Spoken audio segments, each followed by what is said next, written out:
जय हिंद दोस्तों स्वागत है आपका आपके अपने YouTube चैनल ज्ञानदेव होस्ट में। और इस वीडियो में मैं आपको बताने वाला हूं SC centre south Bangalore to ATC offline form 2021 के बारे में कि कैसे आपको इस भर्ती का फॉर्म फिलअप करना है। तो आप इस वीडियो को देखते रहिए, मैं आपको इसके बारे में पूरी जानकारी देने वाला हूं जिससे कि आप इस फॉर्म को बिना किसी मिस्टेक के भर पाओगे। तो चलिए दोस्तों शुरू करते हैं। दोस्तों यहाँ पर अभी जो आप वीडियो में देख पा रहे हो ये हमारी ऑफिशियल वेबसाइट है जिसका लिंक आपको वीडियो की डिस्क्रिप्शन में मिल जाएगा। ये लिंक आपको ओपन कर लेना है। ओपन करने के बाद यहाँ पर आपके सामने ये जानकारी आ जाएगी जहाँ पर आप इस भर्ती के एलिजिबिलिटी क्राइटेरिया के बारे में संपूर्ण जानकारी जान सकते हो। जैसे कि ये भर्ती आपकी civilian motor driver, cook, cleaner and civilian catering instructor के लिए निकाली है, जिसके लिए आपके 100 पद है। अप्लाई करने का तरीका आपका ऑफलाइन रहेगा और 10वीं पास कैंडिडेट इसमें अप्लाई कर सकते हैं। एज आपकी 18 से 25 साल के बीच रखी है जो कि 11/7/2021 तक काउंट की जाएगी। एप्लीकेशन फीस यहाँ पर आपको कोई पे नहीं करनी है और साथ ही आप लोग इस फॉर्म को 12 जून 2021 से लेकर के 11 जुलाई 2021 तक भर पाएंगे।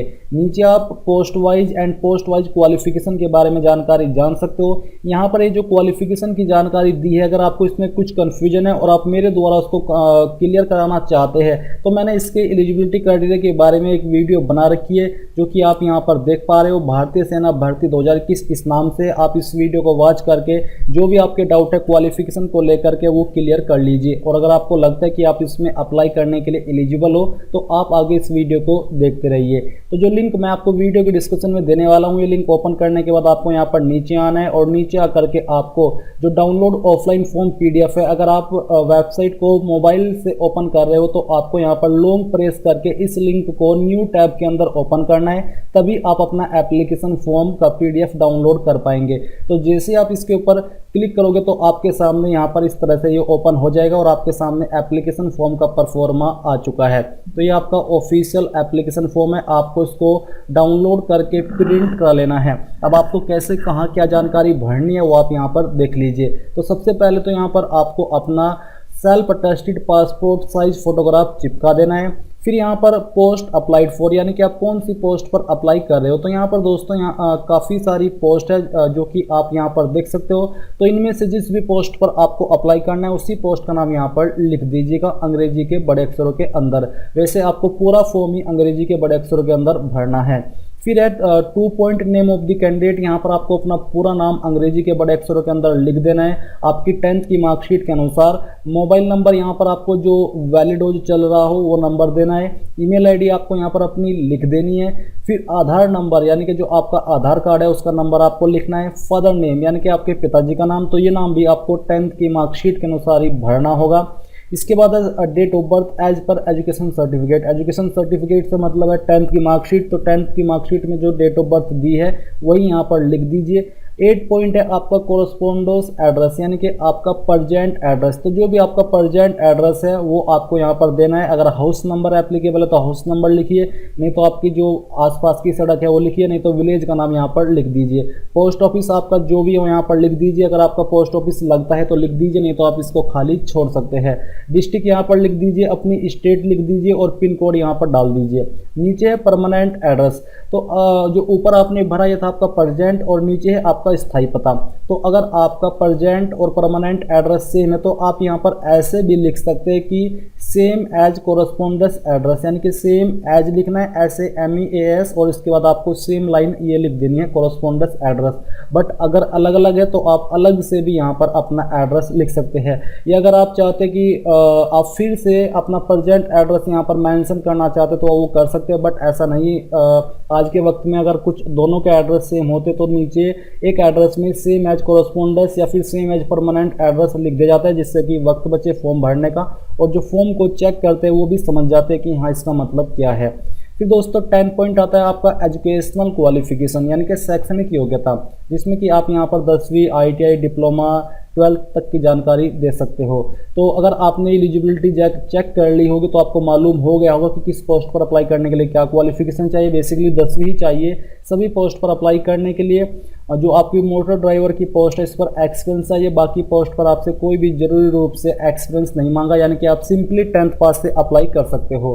तो आपको क्या करना है, 11 पॉइंट में सीरियल नंबर फर्स्ट में आपको 1 लिखना है, क्वालिफिकेशन में आपको 10th लिखना है। इसके बाद आपको यहाँ पर अपने जो कॉलेज है उसका नाम देना है, जो भी आपका स्कूल था जहाँ से आपने 10th की थी। नेम ऑफ बोर्ड में आपने बताना है कि सीबीएसई बोर्ड से की है, यूपी बोर्ड से की है, एमपी बोर्ड से की है, जहाँ से भी किया उस बोर्ड का नाम लिख दीजिए। कितनी परसेंटेज आपकी थी सभी सब्जेक्ट को मिला करके यहाँ पर लिखना है। रिमार्क्स क्या था, पास थे, फेल थे या फिर डिस्ट्रिक्शन थी, वो आपको लिखना है। फिर यहाँ पर सीरियल नंबर 2 में आपको दो डालना है, और अगर आपने 12वीं भी की है तो यहाँ पर 12th लिख दीजिए। अपने सेम तरीके से बाकी की जानकारी भर दीजिए जैसे कि आपने 10th की जानकारी अभी भरी है। इसके बाद दोस्तों 12th पॉइंट है जेंडर, तो जो भी आपका जेंडर है वो लिख दीजिए, मेल फीमेल या फिर अदर। 13 है आपकी कैटेगरी, तो जो भी आपकी इनमें से कैटेगरी है वो आपको लिखनी होगी। और साथ ही मैं आपको बता दूं कि अगर आप इस फॉर्म को SC ST OBC EWS से भर रहे हो तो आपका जो कास्ट सर्टिफिकेट है वो भी आपकी उसकी फोटोकॉपी इस फॉर्म के साथ आपको अटैच करनी होगी।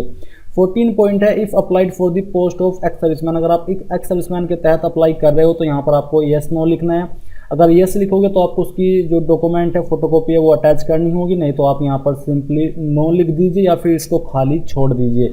इसके बाद है 15 पॉइंट इफ़ अप्लाइड, अगर आप विकलांग कैटेगरी के अंतर्गत अप्लाई कर रहे हो तो आपको यहाँ पर जानकारी देनी है, नहीं तो आप इसको खाली छोड़ दीजिए। 16 पॉइंट है whether registered with any employment exchange, यानी कि जो रोजगार कार्यालय होते हैं क्या आप उसके अंदर रजिस्टर्ड हो, अगर हो तो यहाँ पर आप उसका जो रजिस्ट्रेशन नंबर है वो यहाँ पर लिख दीजिए। फिर 17 पॉइंट आता है आपका whether employed in central government services, yes no में आपको बताना है यस या फिर नो, जो भी आपको देना है वो आपको अपने स्टेटस के अकॉर्डिंग दे देना है। अगर आप यहाँ पर यस कर रहे हो तो आपको name of employer, office address, name of post, date of appointment यहाँ पर देना होगा। 18 पॉइंट है name of ASC depot units a candidate wishes to be posted if selected in the order of preference, यानी कि यहाँ पर दोस्तों आप अगर सिलेक्ट हो जाते हो तो आप कौन से में जो ASC डिपोर्ट है आप अपनी प्रेफरेंस देना चाहोगे, ये आप कैसे दोगे वो आप यहाँ पर देख लीजिए। मैं यहाँ से आपको ऑफिशियल नोटिफिकेशन ओपन करके दिखाता हूँ। ये आपका ऑफिशियल नोटिफिकेशन है। इसी ऑफिशियल नोटिफिकेशन में आपको यहाँ पर डिपोर्ट के बारे में जानकारी दी जा रही है। ये आपके यहाँ पर नेम ऑफ स्टेशन है, नंबर ऑफ वैकेंसीज है, यानी कि किस स्टेशन में किस पोस्ट पर किस कैटेगरी में कितने पद, बेसिकली उसकी जानकारी आपको दी जा रही है। तो यहाँ से आपको देख लेना है कि आपको किस में कितनी प्रेफरेंस देनी है। जैसे कि आप अप्लाई कर रहे हैं कुक की पोस्ट पर तो आपको यहाँ पर काफ़ी लोकेशन देखने को मिल पा रहे हैं, जैसे कि न्यू दिल्ली, मुंबई, पुणे। तो आपको बताना है कि आपको इनमें से किसको फर्स्ट प्रेफरेंस देनी है। जैसे कि फर्स्ट चॉइस में न्यू दिल्ली रखता हूँ, सेकंड मुंबई, तीसरा पुणे। इस प्रकार से आपको यहाँ पर इनमें से जो आपकी लोकेशन आप रखना चाहते हो अपनी पोस्टिंग के लिए वो आपको प्रेफरेंस दे देनी है। ये देने के बाद दोस्तों आपको यहाँ पर नीचे आना है, नीचे डिक्लेरेशन है, यहाँ पर आपको वो डेट डालनी है जिस डेट में आपने इस फॉर्म को भरा है। पहले इसका नाम यानी कि जहाँ से आपने इस फॉर्म को भरा है यहाँ पर आपको अपने सिग्नेचर कर देने हैं। साथ ही आपको जो डॉक्यूमेंट्स इस फॉर्म के साथ अटैच करने हैं वो आप देख लीजिए। 2 self attested photographs, name and father name on the back side of photo, यानी कि आपको 2 सेल्फ अटेस्टेड फोटोग्राफ इस फॉर्म के अंदर डाल करके सेंड करने हैं। उसमें आपको पीछे की तरफ अपना नेम, आपके फादर का नेम लिख देना है। इसके बाद 1 self addressed registered envelope duly affixed with appropriate postal stamp, यानी कि आपको एक सेल्फ एड्रेस जिस पर कि आपका खुद का एड्रेस लिखा हो, एक एनवलप यानी कि आप एक लिफाफा जिसके ऊपर जो जरूरी पोस्टल स्टाम्प होते हैं वो आप चिपका दीजिए, चाहे 5 का चाहे फिर 10 का, ये आपको उसके ऊपर लगा देने। अब वो चाहे ब्राउन कलर का लिफाफा हो या फिर व्हाइट का, उससे कोई फर्क नहीं पड़ेगा। Self attested copies of certificate, यानी कि जो आपने इस फॉर्म के साथ कॉपीज अटैच की है वो कितनी हो जाती है सभी को मिला करके। जैसे कि आपको एक 10th की मार्कशीट इसके साथ अटैच करनी है, यानी कि उसकी फोटोकॉपी। अगर आपने 12th की जानकारी दी है तो आपको 12th की जो मार्कशीट की फोटोकॉपी है वो अटैच करनी होगी। आधार कार्ड की जो फोटोकॉपी है वो आपको अटैच करनी है। और जो आपका कास्ट सर्टिफिकेट है, अगर आपने इस फॉर्म को SC ST OBC या EWS से भरा है उसकी फोटोकॉपी आपको अटैच करनी होगी।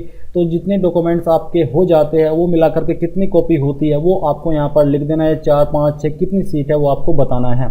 फिर नीचे आ जाइए, यहाँ पर आता है गवर्नमेंट ऑफ, ये बेसिकली इकोनॉमिकली वीकर सेक्शन के लिए। आपको यहाँ पर सर्टिफिकेट जो आपने बनवा रखा है उसका नंबर डालना है, किस डेट में वो बनवाया था वो यहाँ पर डालना है, वैलिड कब तक वो वैलिड है वो यहाँ पर डालना है। इसके बाद आपको यहाँ पर दिस इज यानी कि अपना नाम लिखना है। यहाँ पर आपको अपने पिताजी का नाम लिखना है इस वाले जगह पे। परमानेंट रेसिडेंट ऑफ यानी कि कहाँ के आप निवासी है उसका नाम यहाँ पर लिख दीजिए। Village, street, post office, pin code. इसके बाद यहाँ पर आपकी जो इनकम है वो कितनी है वो यहाँ पर आपको लिख देना है। इसके बाद यहाँ पर फिर से आपको अपना नाम लिखना है और यहाँ पर आपकी कास्ट लिख देनी है कि आप कौन सी कास्ट से बिलोंग करते हैं। Signature with seal of office, तो यहाँ पर ये आपको खाली छोड़ देना है, ये आपको नहीं करना है। यहाँ पर आपको अपना फोटो चिपकाना है। ये तो आपने परफॉर्मा भरा है इकोनॉमिकली वीकर सेक्शन का, साथ ही जो आपके पास सर्टिफिकेट है उसकी फोटोकॉपी भी आपको अटैच करनी होगी। इसके बाद दोस्तों यहाँ पर नीचे आ जाइए और नीचे आने पर आपको एडमिट कार्ड देखने को मिल जाएगा जो कि आपको ही फिलअप करना है। यहाँ पर आपको अपना नाम लिखना है जो आपने ऊपर भरा है, यहाँ पर अपने फादर का नेम, यहाँ पर डेट ऑफ बर्थ, यहाँ पर आपने जिस पोस्ट के लिए अप्लाई किया है उस पोस्ट का नाम, आपकी इनमें से कैटेगरी जो भी है वो कैटेगरी यहाँ पर लिख दीजिए। यहाँ पर अपना फोटो चिपका दीजिए, यहाँ पर अपने सिग्नेचर कर दीजिए। इसके बाद आपको सेम जानकारी नीचे भी यहाँ पर भर देनी है। ये सब भरने के बाद आपको इसको जिस एड्रेस के ऊपर सेंड करना है वो आप देख लीजिए, आपको यहाँ पर ये दिया जा रहा है। आपको सबसे पहले तो देख लेना है कि आपको इस एड्रेस के ऊपर जो कि the presiding officer civilian direct recruitment board CH ASC centre south 280C Agram post Bangalore 07, इस एड्रेस के ऊपर आपको इस फॉर्म को या तो रजिस्टर्ड पोस्ट या फिर स्पीड पोस्ट के माध्यम से सेंड करना है।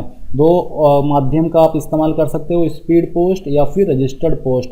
तो ये आपको यहाँ पर इस एड्रेस के ऊपर इस फॉर्म को जरूरी डॉक्यूमेंट के साथ में सेंड कर देना है और इस फॉर्म को ऐसा थोड़ा साफ से वे में भरना है जिससे कि कोई प्रॉब्लम डिटेल्स को रीड करने में न आए।